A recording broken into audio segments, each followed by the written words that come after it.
akaba asana tanyede enafiti naba na alietini omudi nkonya ni biaba na ka na bebele nyina ententene e wo kekire ho omudi anza obepe bi na watena so ebra afuti obekoi adwumi si a ye pese be hu bia obante ebra ya ko ha ngonya no wonti usori na usori akochie sika menim se onem ba ya de eyo na ka eme ba abana be to se mo sa to adwumi ba ko na mo fa kanya adwumi di ene ye panya odan so paso ene ye futi be da wasi ye na be se ye tutia ebra du se abeni na ko paso na bi adwuma ye to me asai kando na ye ntire mu ne ebadi agwachi ye be tire mu eti ye no fa be ma ye dom ebi ne ye ntire mu ne nyame aguma agwachi ye be tire mu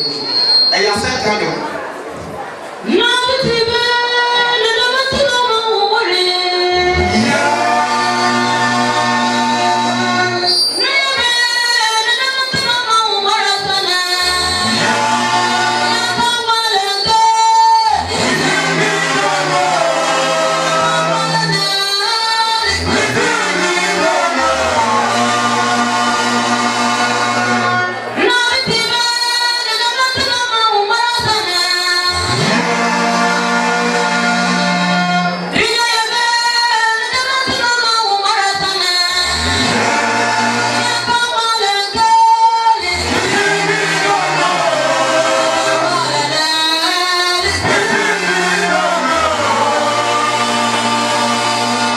What?